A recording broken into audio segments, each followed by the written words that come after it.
Welcome back. We are having our first conversation for the morning, and it's all about the Belize Social Protection Summit 2023. We have with us representatives to talk about the summit, and we have Dylan Williams, and he is the director of the Ministry of Human Development. Good morning. Good morning. We also have with us Gabrielle Hulse, and she is an economist also from the Ministry of Economic Development. We have with us Tomo Okubo, who is a social protection specialist with UNICEF, as well as Leticia Vega, and she is the general manager of the Policy Research and Actuarial Services. Good morning, guys, and welcome. Thank you so much for joining us. So we are here to talk about the summit, the Belize Social Protection Summit. Let's start with what can we expect from this summit? All right, so I guess I do get the first question. Yeah, you get the first. So basically what we're doing here in terms of the summit, the Social Protection Summit, partnering for the protection of all in Belize through the development of the National Social Protection Strategy. Basically, the intent is that as the government has committed to through the medium-term development strategy, is the finalization of a social protection strategy.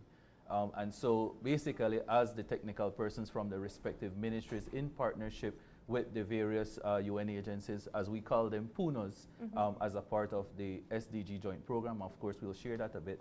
But basically, we're working together to finalize that, this summit being a part of that process. In April, we started with the Social Protection Floor Conference, and that basically provided us with options for the social protection floor. Now we're moving towards the overall social protection strategy. The summit really is that modality that helps us to do so. Yeah. We're doing that from today. Actually, we started some other elements as of yesterday and last week. But we're starting today, the 17th, through to Friday. Today is what we're considering the high-level discussion element, and we're doing two specific sessions.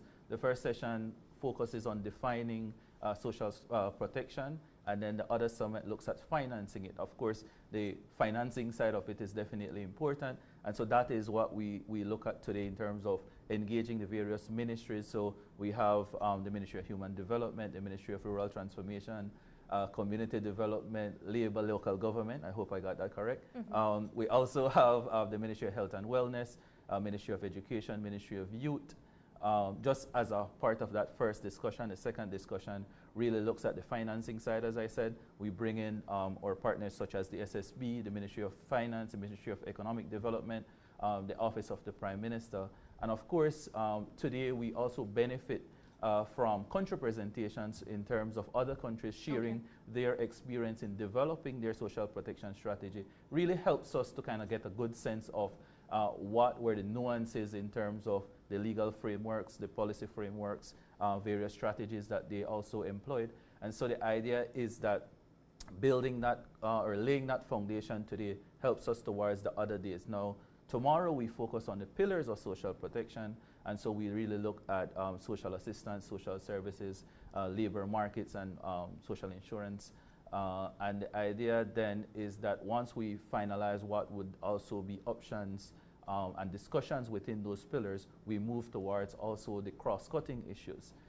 Cross-cutting issues focusing on disability, responsive social protection, gender-responsive social protection, the MIS in terms of what are those management information system platforms that help us to be more efficient in terms of delivering social assistance, for example, to families. We have data, and I don't want to say everything, so I'll have the others give some inputs there. I just want to... And then the last day, we really wrap up in terms of the validation conference. Excellent. So we'll be touching on the days a little bit later in the conversation.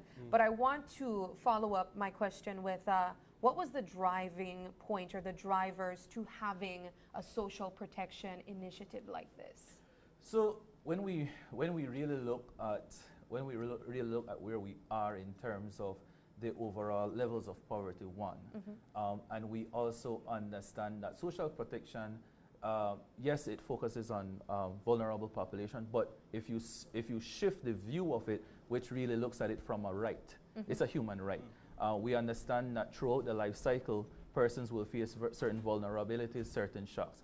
it is up to the state, and it's a responsibility of the state to ensure that as you move and you're affected by those shocks through the life cycle, you're able to be resilient, you're able to have coping mechanisms to do so. And so the intent here is that as a responsible government, working with our partners, we're looking at the full holistic system, looking at what we do currently, and also looking at what should be done, and then trying to ensure that those strategies, those programs, those policies are in place to either prevent or to protect families as they're going through the life cycle and faced with different shocks like disasters, economic, etc. So this is it's a good educational moment for our viewers, especially those who may not fully understand what is social protection or their rights when it comes to social protection. So I'm glad that you're breaking it down for us in that manner. Would you, before we move on to our other guests, be able to shed some light on some of one or two of the key social protection programs that are currently in place? All right, so speaking from the perspective of the Ministry of Human Development, for example, we have, for example, the Boost program, right? And so the Boost program really looks at trying to support families in terms of different areas. So it's one steady cash transfer, it's a cash transfer program. And so we also have targeting in terms of 0 to 4, and that's specifically as it relates to the nutritional outcomes. We have children in school, whether it's primary, whether it's secondary. There's a focus in the program in terms of persons with disability, elderly, 60 plus, and then pregnant women. And so the idea behind that is that you have a periodic support basically over a time in terms of trying to achieve those specific outcomes. And so when we look at that program, basically the idea is that it's really helping families to be able to realize those outcomes. So that's one. There's other programs in terms of, for example, we have, because we have other programs and we're also, the adequacy, of course, and the coverage of those programs, of course, we're going to be discussing as well. But we also have other assistance, for example, through the Social Security, in terms of social security benefits, and I'd prefer Ms. Leticia share on those. All right, your 5 minutes is up. Yes, when we speak about social protection, it's really a wide gamut of different type of programs. We have 4 components, right? We have what the land has mentioned, and the Boost program. Those are social assistance, and we have the social welfare type, the active labor market policies, and we also have, which is I would say the key or the core in Belize, is the social insurance or social security programs. Okay. So this covers over 95% of all, in terms of the outreach. Now, in terms of social protection, now, what we want to do is really strengthen what we have, like as well as add, for us to meet the basic needs of our population. So one of the things, one of the core areas that we are looking forward to is to have a national social protection framework and strategy. And that is one of the core reasons for this 1 week summit, to move ahead in that. Now, in terms of social security and social insurance, we have several benefits, but we don't have a complete package yet. What is missing is the unemployment insurance and the family care. Okay. Now, you saw in during the COVID-19 pandemic, what happened. Unemployment zoomed up. Yeah. People were long lines in our offices trying to collect, but these were based on what the government revenues was giving out. But what we want to make it is sustainable and adequate, So what we are, and of course increase the coverage. So we want to introduce the unemployment insurance as part of the SDG joint program. But what we are doing, it needs to be a step by step, how it goes, in terms of the change that we need to have. So we are starting with a cost assessment, which is finalizing right now. We are in the revision process. And after the cost assessment, we are going to study the active labor market policies, because it's not only to give out unemployment benefit, but also to see how you can actually be employed and remain in the workforce, right? So to be self-sustained. So we have to work along very closely with those persons who deal with that. And then, of course, the other stages will be the social dialogue, buy-in from the public, and then the legislative amendments if necessary, and see how the institutions, can carry out this new benefit. So that's one of the core. And then we also speak about the National Social Protection Strategy, inclusive of the social protection floors. And the social protection floors actually takes you from, we say it from the womb to the tomb, from all your lifespan, the life cycle. So when we talk about children, for example, we speak about universal child benefits, when we speak about the working age population, well, we are championing right now the unemployment insurance, plus improvement in terms of the adequacy and the coverage and sustainability of those current benefits that we have. Then we go to the elderly, the older age people, and there we talk about universal pension coverage, which we don't have. Okay. So right now, only those who are contributory in a sense are secured with their with Social Security have a pension. But how about those who have never contributed or can not, meet the qualifying conditions for that? How can we have universal pension coverage beyond the non-contributory pension, which is really not targeting the entire population because of the problem of sustainability, because it's funded from contributory pension. But we need help in terms of the financing, of the universal pension coverage.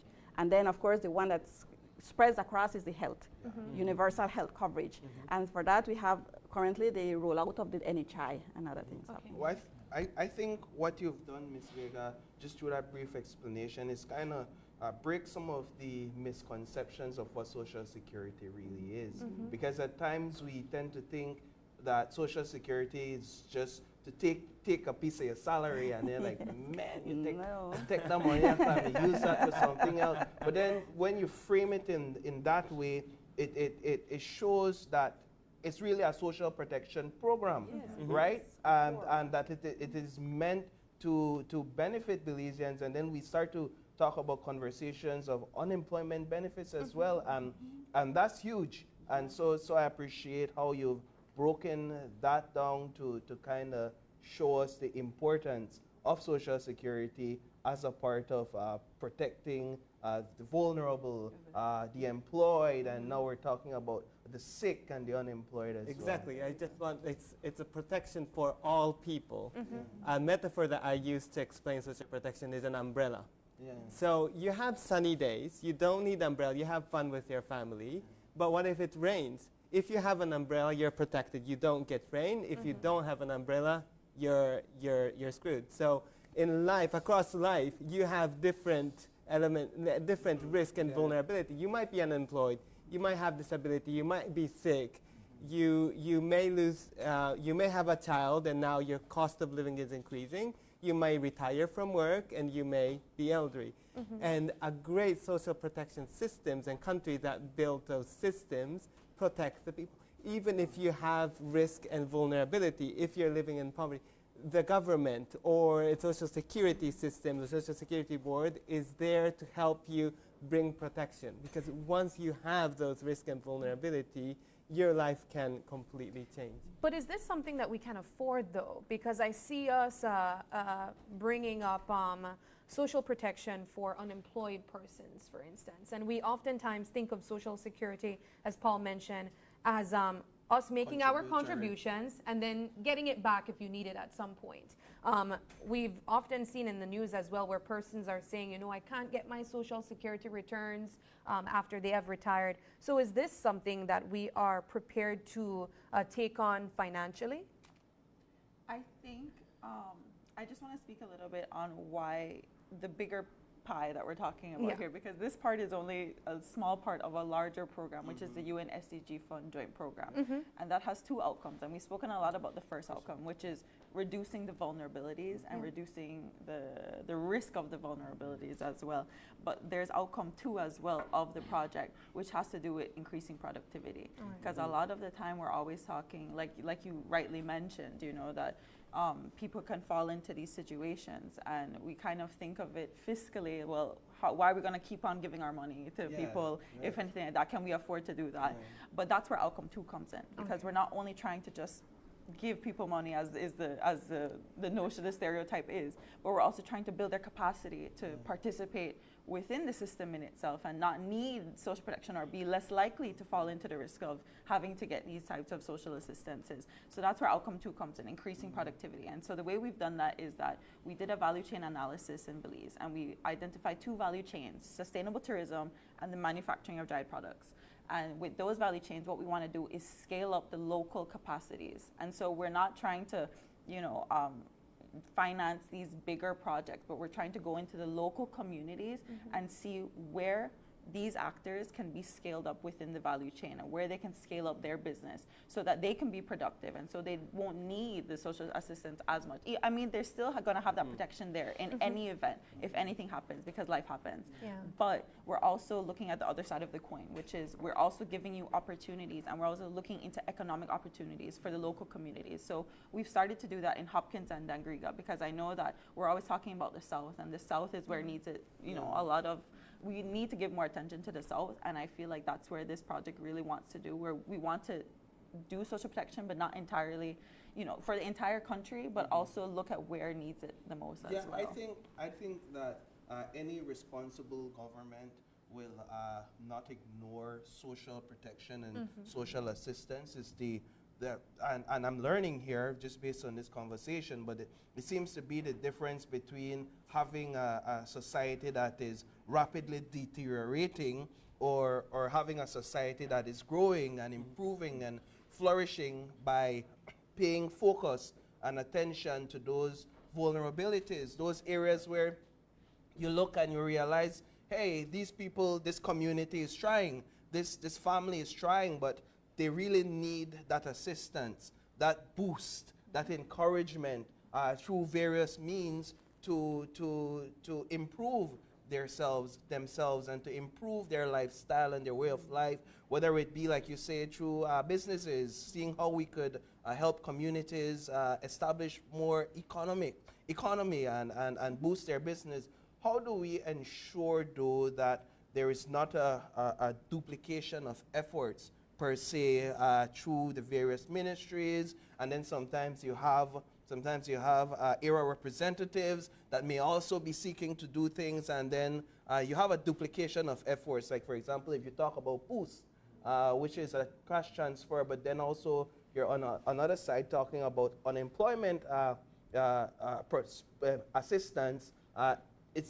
Where do we go to ensure that there's not a duplication of effort to spread resources adequately across the board? I think it's definitely embedded within this 4 days. And so it's really to bring the partners to the table. One, we have to understand what exactly we're doing. 2, we have to understand what those things that we're doing in terms of what's the objectives, who are the beneficiaries, what exactly are we supporting families with. Having that conversations in terms of what are these programs trying to achieve. And then, of course, looking at what is it in terms of the programs do we invest in terms of scale up, in terms of replication or duplication from one area to another. These programs might be focused, for example, within one district versus a national coverage, for example. And so that is the kind of conversation that we have to have as one. So it's really a whole of government approach. And when I say whole of government, not just necessarily just government, but all partners. So what is it that government is doing? What is it that civil society is doing? What is it that private sector is doing? The unions, all partners really, to try and understand what is the landscape. What is it that we can utilize, or what is it that we're committing to do in terms of cash transfer programs, in terms of the wider social assistance from the side of the social security? What is it that, as Ms. Vega has shared just now, in terms of adding in another benefit as it relates to unemployment? So what is the landscape, and how is it then that we're committing to say, okay, well, these programs are what we're going to consider as part of the floor and the strategy. These are the policy statements as it relates to social protection, and this is what we're going to invest in. And I think that helps the conversation in terms of really understand what we're trying to do, but also then in terms of the efficiency. We also, as Ms. Vega spoke to, universal versus targeted. How is it that we start targeting specifically the groups, right? And so it's an improvement also in terms of the systems we use, the way we look at reaching people, right? And that's really the power of it in terms of ensuring that we're reaching the right people, right? And supporting them over time to ensure in terms of from an empowerment standpoint that we're helping them really to deal with issues, the emergency issues, because the reality of it is that there's the political economy side of it, where politicians will be politicians and they will support their area and their residents. And that's understood, because the reality is that the emergency relief, if I could call it in that frame, is necessary because families are requiring food, they're requiring assistance. But the reality is that as we're looking at this, it's the bigger picture. You know, what is the long-term support and assistance that would help that family to get out of poverty? And that is really the conversation and of course the action that we will hope to achieve from this summit in terms of really identifying those things that really help to move people from the situation they are in terms of poverty out. What has been the contribution so far from what has taken place yesterday? So yesterday, specifically, we focused on statistics, which is really a big part of it.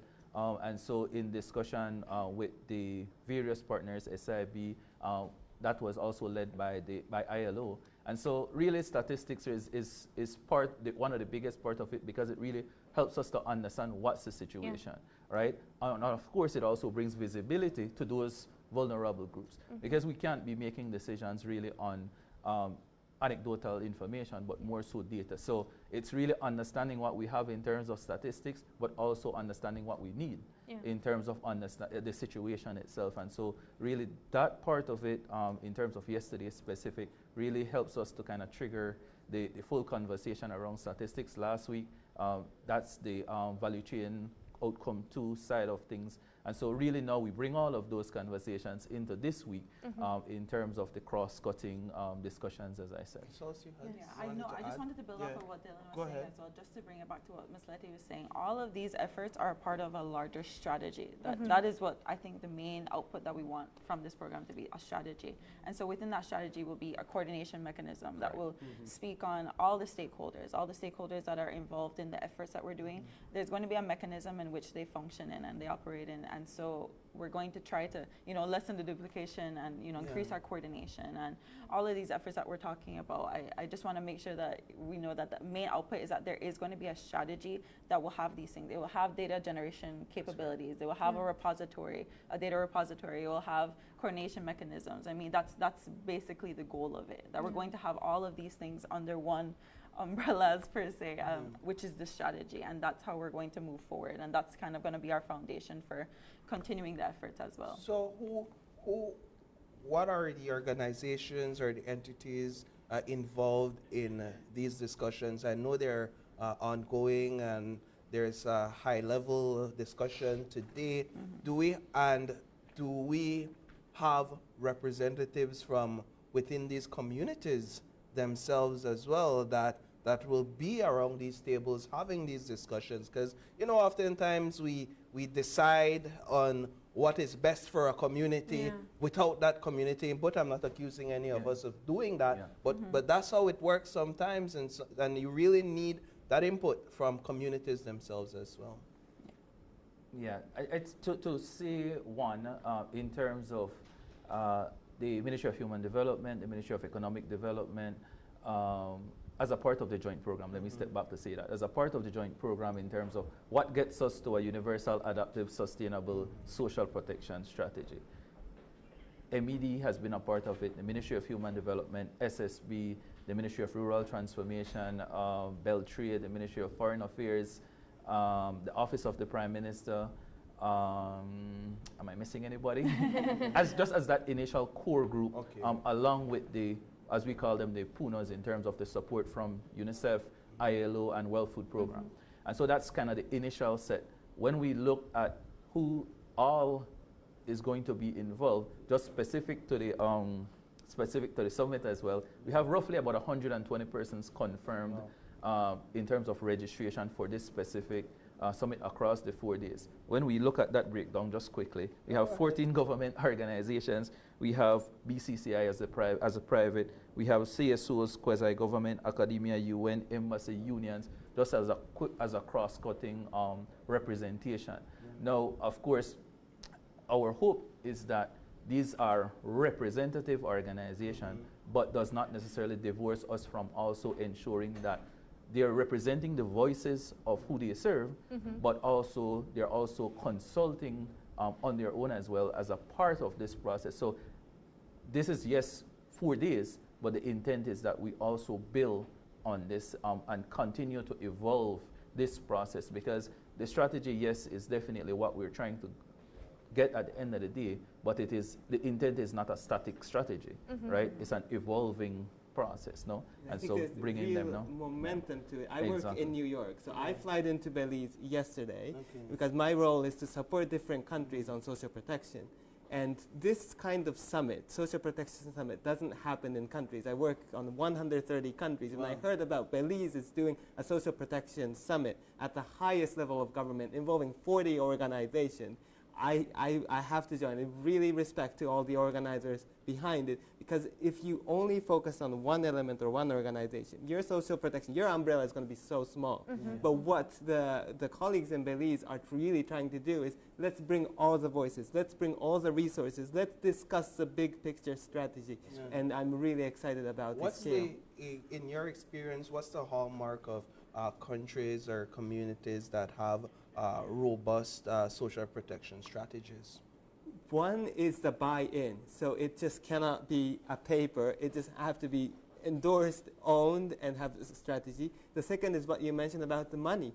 It is not only about beautifully articulating the program, but you have to put money and investment behind it. So I think that is a key decision making. And number 3 is what you've mentioned. If we have a blueprint, are they going to reach the most vulnerable? We have seen a lot of countries that invest, they have a beautiful strategy. If you go to the villages, if you go to the people who are suffering the most, they still aren't accessing the benefit because they don't have the documentation or they wouldn't understand the process.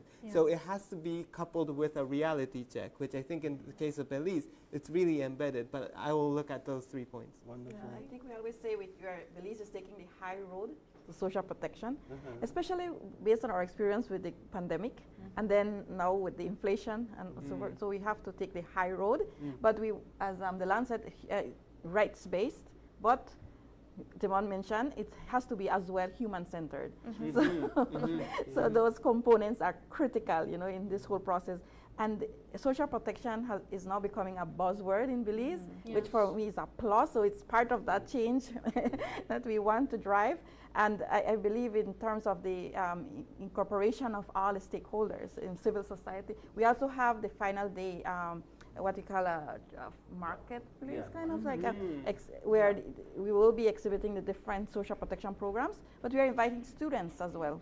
So we are also seeing continuity, the other generations to come, you know. So that they can be aware. Wonderful. Yeah. Well, this conversation was definitely insightful. Sab, you learned anything? I certainly learned a lot, and I'm looking forward to having you guys back after the summit. I definitely want to learn what was the overall outcome of the summit and what we can expect after that. So, so this is your early invitation. Thank you for having us. It's been a pleasure. Yes, thanks guys so much for joining us. We are going to take a break, and when we come back, the conversation switches into preventing childhood obesity in the Caribbean. Don't go away.